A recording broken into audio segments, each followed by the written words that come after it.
As I look back over my life, I wish I could say it was a full life, but it was not. It was a filled life.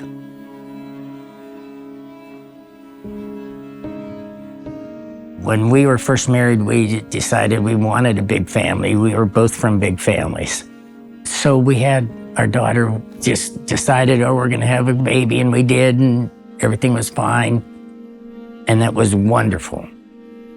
And then the 5 miscarriages came along. And I thought, where is Jesus, if there's a Jesus that my wife was always telling me about?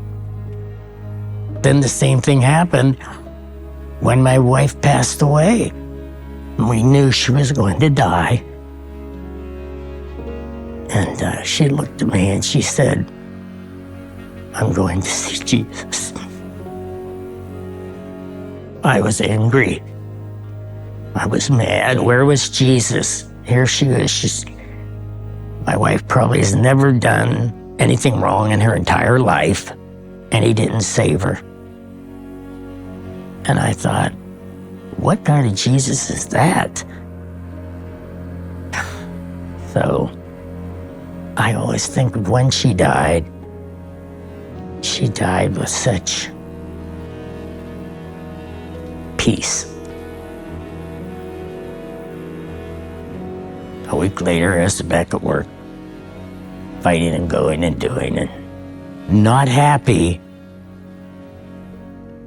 but a filled up life. My name is Jim, and this is my testimony. I was never against religion. I was never against faith. But I didn't really believe. I have 2 friends in my life, Debbie and Dave. Debbie and I worked together, and Dave would come in to visit sometimes, and we became good friends, all of us. Debbie invited me to go to church for 11 years. She would call and she would say, don't you want to meet us at church? It got irritating sometimes, but I really liked Debbie. I invited him every Christmas because the Christmas service is just so, universal. And he denied 10 times. When we came to church here, I tried, what the heck? I'm going to try it again. Christmas Eve day, she called me and said, why don't you come to church tonight? For some reason, I said yes. And I still don't know why. I don't think Debbie really believed me that I would be there, but I did go, yes. I walked into church on Christmas Eve, and I immediately felt something. I think in my old age, I can spot phoniness a mile away, and it was for real. And I thought, well, that's a good way to start. I felt a sense of peace as I sat there. I don't know, I had peace in my life, and I think it had to do with believing in Jesus, believing that there's more to life than this, whatever it is we're going through right now. I was convinced, but I always felt I needed to do more. So I started to go and help set up. And what I liked about it is that there was a spirit of Jesus. And then there were always people like Connor who looked out for me so I didn't kill myself pulling stuff off the truck and all that kind of thing. And then my friend Robert, who asked me to be part of the parking lot team, which I was glad to do, but that helped make me feel part of it. My buddy right here, my parking buddy. Yeah, Jim is my bud. He's like one of my best friends. We do stuff outside of church. I mean, we've been to carnivals together. We go to restaurants together. He's meant so much to not only the church, but to me.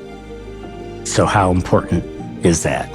To me, it's important. I feel like here I am, part of the church, part of the team, Robert's bud. What could be better? I mean that. After going to church for a few months, I started to feel like something was happening within me, and also there needed to be more affirmation of what I was doing. I needed to declare myself a little better. So Jeremy and I went to lunch, and at that time in the church, I think we do it a little differently now, but when we say a prayer, if you're ready to accept Jesus, and you would raise your hand while we were praying. And I had raised my hand the week before, and I said that to Jeremy. He said, well, then you're all ready to be baptized. And I was sort of like, oh, I hadn't really thought about that. I thought, well, how am I going to get out of this one? And I wanted to do it, but I was embarrassed to do it. And I was embarrassed because here's this 80-year-old guy coming in. So what's he doing now? Is he afraid he's going to die, and he wants to be sure he's baptized and be sure that he goes to heaven? But that wasn't true. After I thought about it, I thought, I do want to do it.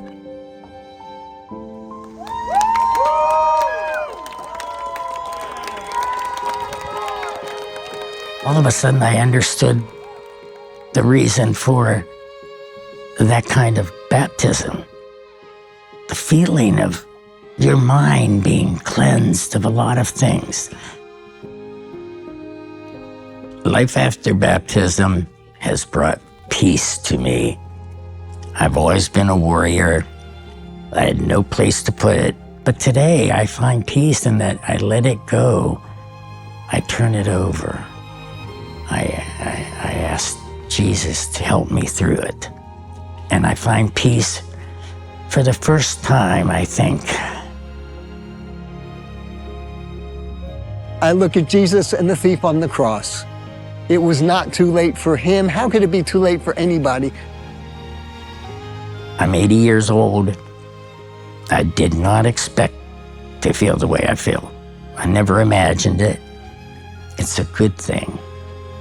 I'm not here to tell you everything works and my life is perfect, but I'm a different person than I was. There's an old saying that Jesus is always knocking at our hearts. Maybe you should let him in.